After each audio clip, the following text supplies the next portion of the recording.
शुरू शुरू में 6 महीना पति बोलत है वो पत्नी सुनत है, 6 महीना बाद पत्नी बोलत है वो पति सुनत है, और 1 साल बाद 2 ही बोलत हैं वो मोहल्ला भर के सुनत है।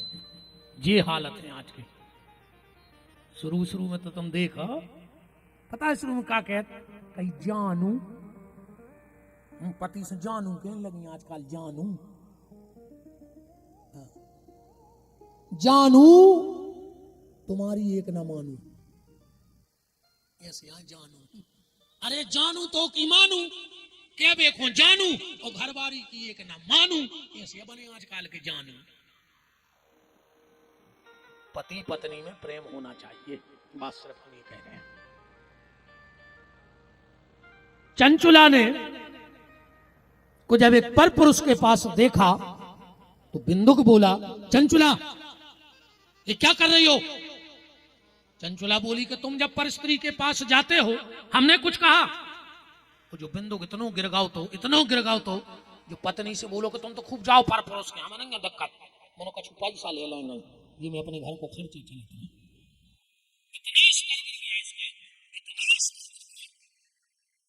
समय चक्र चला, बिंदुक मर गया, मर के ये भयंकर राक्षस बन गया।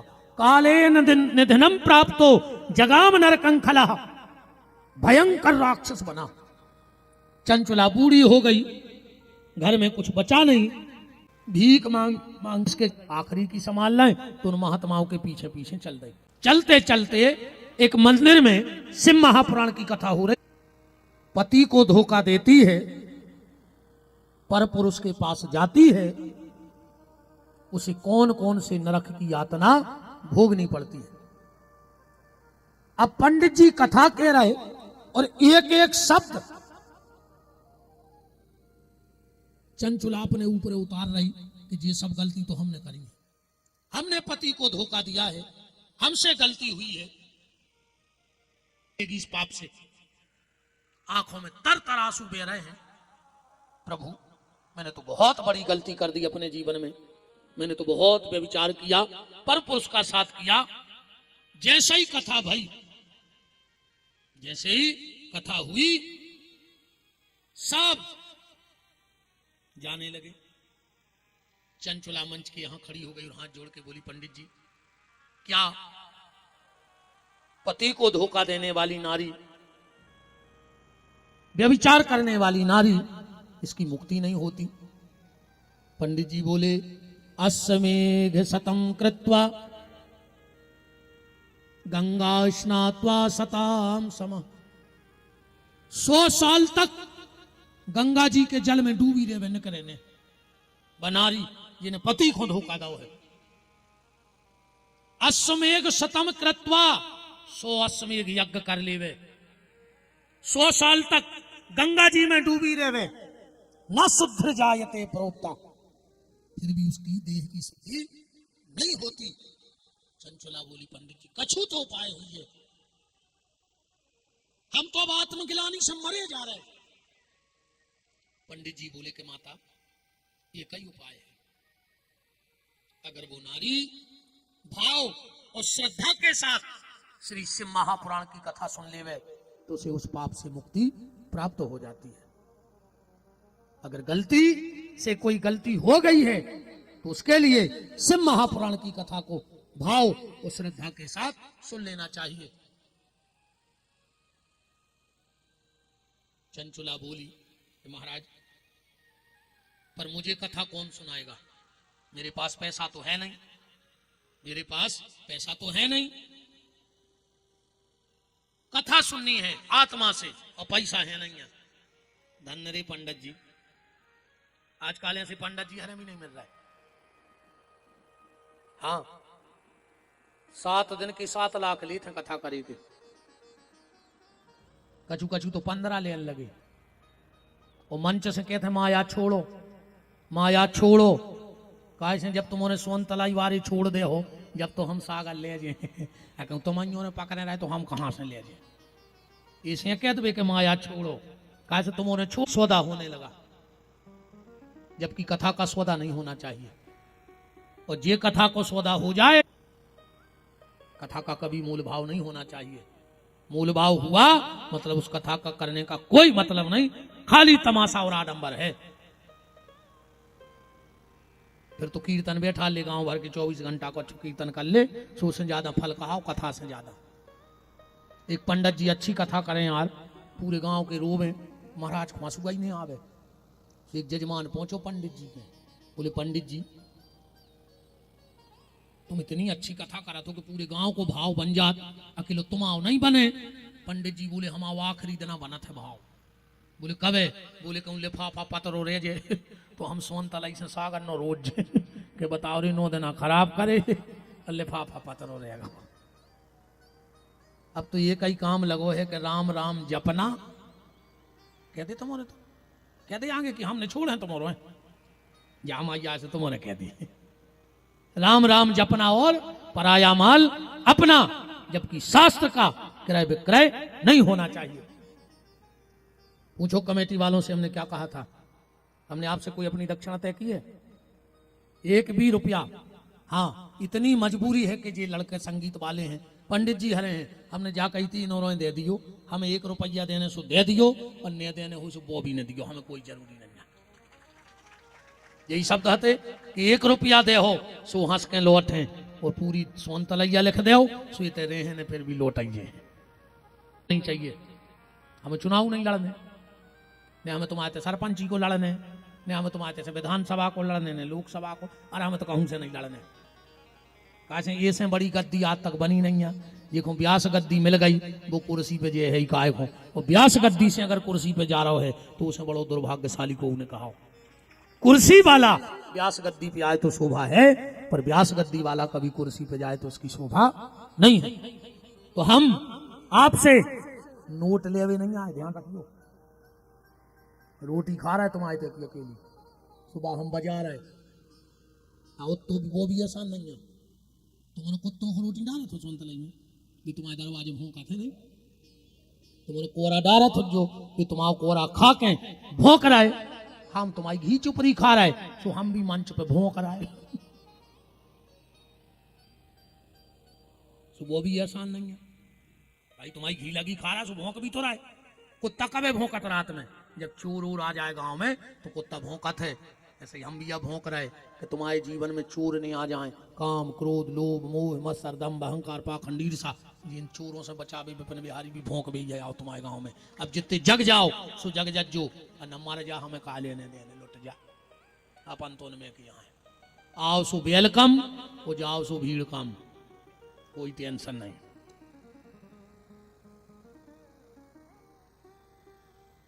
हम आपका वोट लेने नहीं आए, हम आपका सपोर्ट लेने भी नहीं आए। हमें तुम्हारी सपोर्ट की भी जरूरत नहीं है। ने हम कोनो खराब काम करते आए, ने हम कोई की सपोर्ट चाहने आए। माला टरकाऊ से में कोई की सपोर्ट नहीं चाहने, पर एक चीज लेने आए हैं और वो अब हमारी झोली में डाल देना। ये फकीर तुम्हारे गांव से झोली भर के जाए, पर नोटों से नहीं, तुम्हारी वोटों से नहीं, पर हाँ तुम्हारे जीवन में जितनी खोट हो और बुराई हो वो हमारी झोली में डाल देना, और तुम अच्छाई की जिंदगी जीना। हमें तुम्हारी खोट चाहिए, वोट और नोट नहीं चाहिए। चंचुला ने हाथ जोड़ के पंडित जी से कहा, पंडित जी बहुत गरीब हूं, भीख मांग के खाती हूं, पर मेरे मन में सच्ची श्रद्धा है कि मैं शिव महापुराण की कथा सुनना चाहती हूँ। पंडित जी ने कहा तो एक काम करना, मैं तुम्हें कल से कथा सुनाऊंगा। बोले मेरे पास दक्षिणा में देने के लिए कुछ नहीं है। पंडित जी ने कहा एक काम करना, आखिरी दिन मुझे एक बेलपत्री शिव महापुराण की दक्षिणा में दे देना, सिर्फ एक बेलपत्र। क्योंकि शिव महापुराण में लिखा है, और आप लोग आज से ये बात माताएं पुरुष वर्ग ध्यान में रख लेना, आप जब कथा में कहीं भी जाओ, हमारी कथा में नहीं, कहीं भी जाओ, अगर भागवत की कथा सुनने जा रहे हो और जब घर से निकलो तो एक तुलसी का पत्ता लेके जरूर जाना, मुट्ठी में जाके ठब व्यास गद्दी भागवत जी को अर्पण कर देना। जब तुम वहां से मुट्ठी बांध के आओगे तो भगवान तुम्हें यहाँ से खाली हाथ क्यों जाने देंगे? वो तुम्हें भी मुट्ठी बांध के यहाँ से भेजेंगे, तुम्हारी मुट्ठी भर के भेजेंगे, क्योंकि ये दुनिया का नियम है। तुम जो दोगे उससे अच्छा मिलेगा। तुम कल अपने पड़ोसी के घर नमकीन भेज के देखना, अगल बगल में तुम अपने पड़ोसी के घर नमकीन भेज के देखना, 2-4 दिन में वो तुम्हारे घर मिठाई पहुंचे है कि यार उनके घर से नमकीन आओ तो अब हमें भी मिठाई पहुंचाओ चाहिए। और जो न कर पाओ तो तुम अपने पड़ोसी को तो बड़ो पत्थरा मार के देखियो कल, अच्छा पत्थरा उठा कर दियो के बारे में धचा कतरे। तुम पड़ोसी को पत्थर फेंकना, वो तुम में लठ फेंक खपर गया पे हो मार जाओ। जो तुम दोगे उससे अच्छा लौट करके आएगा। भागवत की कथा सुनने जाओ, तुलसी पत्ता लेके जाओ, और जब कभी शिव महापुराण की कथा सुनने जाओ तो एक एक बेलपत्र लेके जरूर जाना। अब को ले आए चाहे नहीं, 2 ही जजमान कल से एक एक बेलपत्र लेके आओ घर से, वो पुराण पे चढ़े हो, ठीक? जो आरती में रहते दोनों यजमान, हम नाम फिर भूल गए,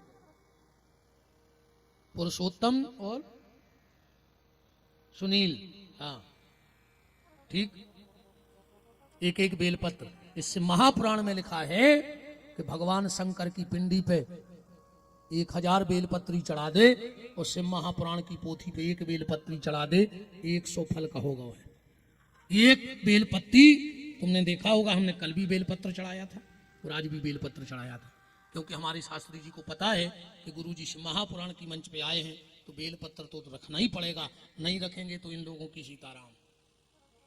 हाँ, कल भी 1 बेलपत्र रखा था थाली में और आज भी 1 बेलपत्र रखा था। ये कहीं से ढूंढ के लाते पर मंगा लेते, उनको पता है। अब तो पंडित जी कथा करने बैठे। अच्छा, एक मंत्र है, लगभग सबको आता होगा, तुमेव माता च पिता तुमेव बंधु च सखा तुमेव विद्या द्रविणम तुमेव सर्वम मम देव देवो। सब लोग बोलते हो, बताओ ये मंत्र कहाँ का है, कौन से ग्रंथ का है, कौन से अध्याय का है और कहाँ लिखा है? बोलत पूरी दुनिया है, ये मंत्र को पूरी दुनिया बोलत है, पर अगर कोई सब पूछ ले कि जो मंत्र कहाँ को आए तो वो बता नहीं सकता। अब ध्यान रखियो, जो मंत्र कहाँ को आए, जो मंत्र शिव महापुराण को आए, अध्याय नंबर 3 के श्लोक नंबर 56 में आए जो मंत्र। ये किसने किसको बोला? ये मंत्र चंचुला ने पंडित जी को बोलो कि आज से तुम ही हमारे गुरु, तुम ही हमारे बाप, तुम ही हमारी माँ, तुम ही मेरे सब कुछ हो, क्योंकि तुमने हमारा उद्धार करने का काम किया है। एक बेलपत्र में हमारा उद्धार कर दिया। मैं आ गई शरण तुम्हारी, मैं आ गई शरण तुम्हारी, उद्धार कीजिए। मैं आ गई शरण तुम्हारी, उद्धार कीजिए। मैं आ गई शरण तुम्हारी, उद्धार कीजिए। मैं आ गई शरण तुम्हारी, उद्धार कीजिए। तुम्हारे तो कछु अलग से नियम तो नहीं, हमें ऐसा लग रहा है दुर्गेश भाई, हमें लग रहा हो तुम्हारे तो नियम है। तुम्हारे तो कछु ऐसा तो नियम नहीं जाके देखो कीर्तन में बोल है वो को अलग से पैसा लगे हैं,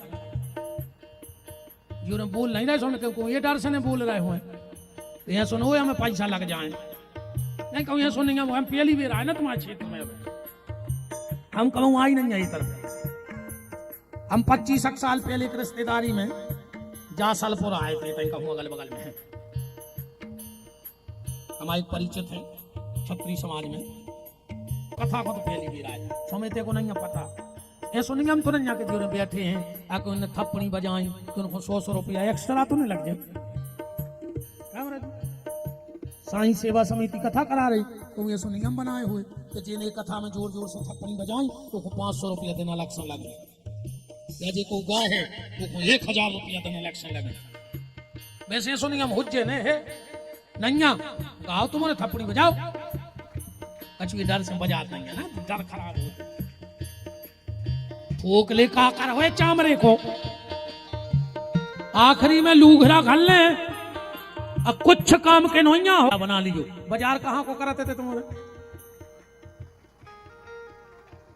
इटारसी? तो मोनी मोनो से कह देते कि सुनो रे हम जो ना मर जाए, हमारी खाल पटा लियो, थैला बनवा लियो, इटारसी से सब्जी ले जो थैला में लूघरा घल ले। लूघरा इसे जिगा तो ठोक ले आवे, ठोको।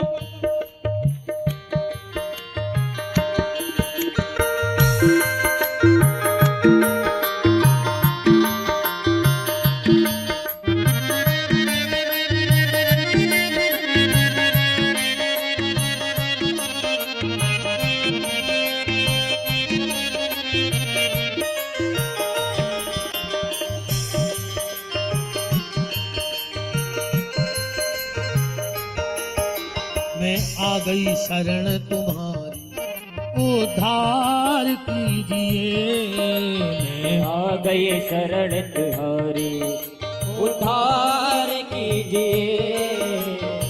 बीच भंवर में नैया मेरी, बीच भंवर में नैया मेरी पार कीजिए। मैं आ गई शरण तिहारी, उद्धार कीजिए। मैं आ गई शरण तिहारी, उद्धार कीजिए।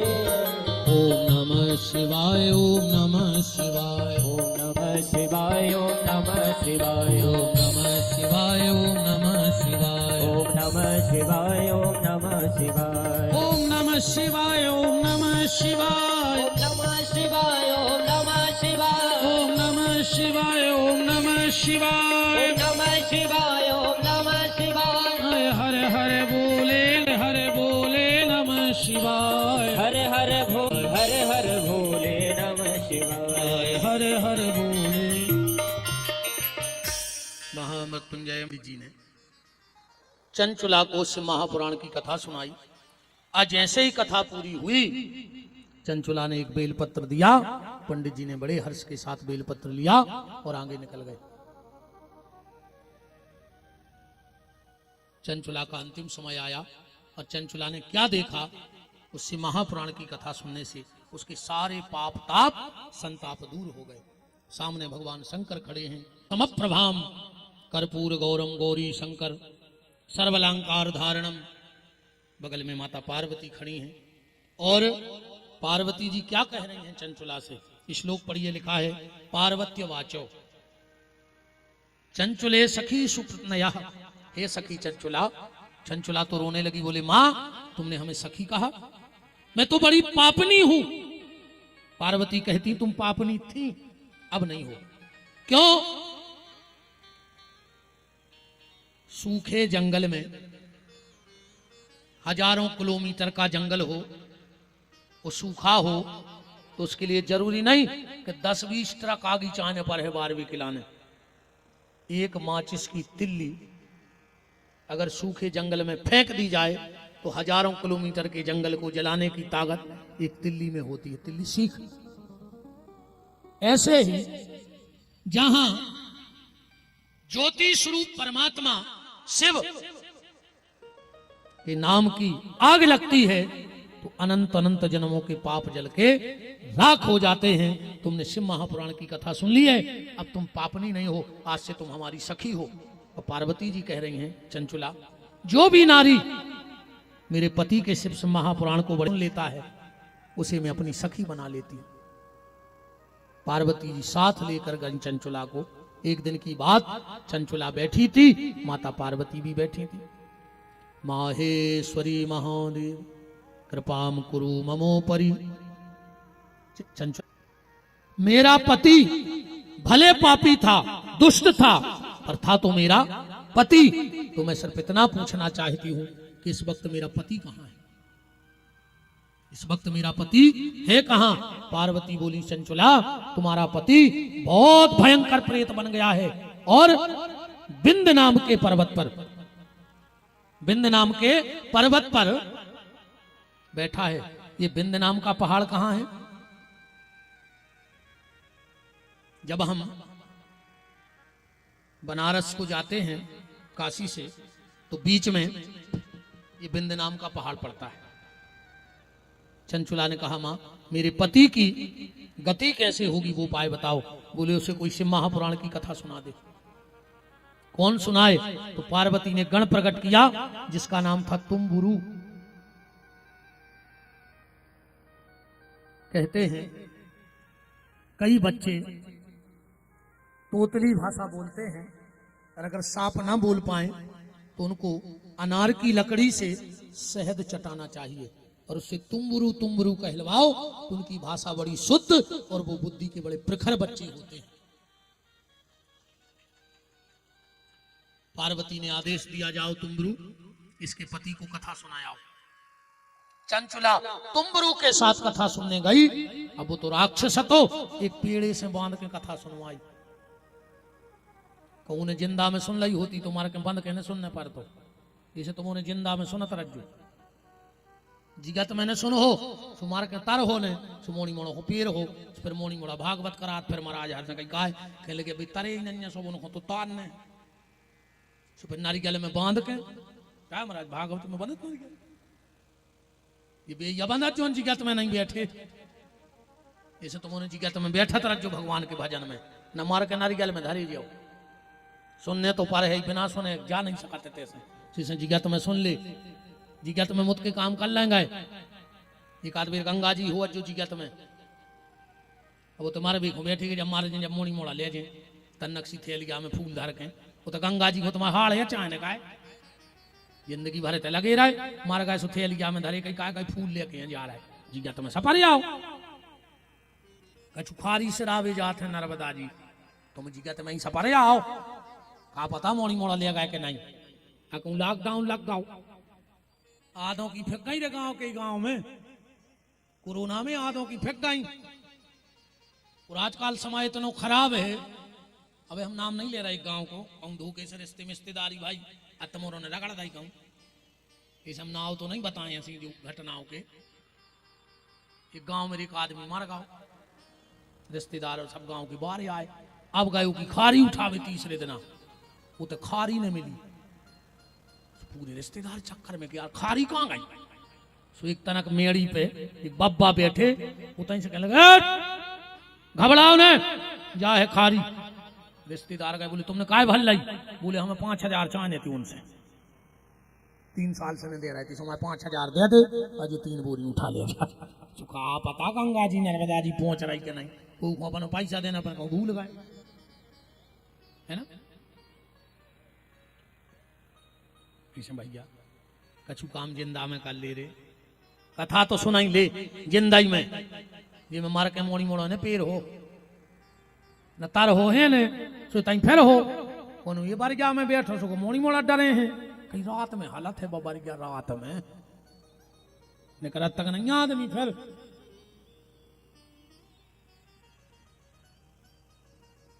सूत जी महाराज कह रहे हैं महापापी बिंदुक नाम का ब्राह्मण श्री शिव महापुराण की कथा सुनने से भगवान के परम धाम को चला गया। सौनक ऋषि हाथ जोड़ के बोले तो अब जा बताओ अगर कोई कथा को करो चाहे तो कुछ नियम तो है। बोले हाँ शिव महापुराण के नियम है। पहला नियम इसमें खर्च कितना होना चाहिए। अब जो नहीं लिखो कि लाख भर के 5 लाख के 20 लाख पर खर्चा लिखो है का लिखो है आदमी जितो शादी में खर्च करत है उतना ही भगवान की कथा में खर्च करो चाहिए। अब को 1000 भर में 5,000 में ब्याह हो जात तो को के 5,000 के लिए फटाका फूट जात तो भगवान ने देखो जे लायक बनाओ हुए वो हिसाब से भगवान की कथा में खर्च करो चाहिए। ये तो होगा खर्चा। नवाकाशो यदि प्रेरणा गंतव्या दिनमेवकम लिखा है अगर नियम से 9 दिन से महापुराण की कथा सुन लो। व्यस्तता के कारण अगर आप कथा में भी नहीं आ रहे तो के पहले अकेले व्यास गद्दी को प्रणाम कर जाओ चाहे सवेरे कर जाओ पर 9 दिन नियम से प्रणाम करो। व्यास अधिकार नहीं है। जिन्होंने गुरु मंत्र न लिया हो वो शिव महापुराण की कथा ना सुने। अब जब गुरु जी बनाने हो बना लियो 9 दिन आके लाने ये व्यास गद्दी को अपनो गुरु मान लियो। जब व्यास गद्दी तुम्हारा गुरु है व्यास गद्दी को आके गुरु जान के प्रणाम कर लियो और फिर कथा में बैठ जाओ।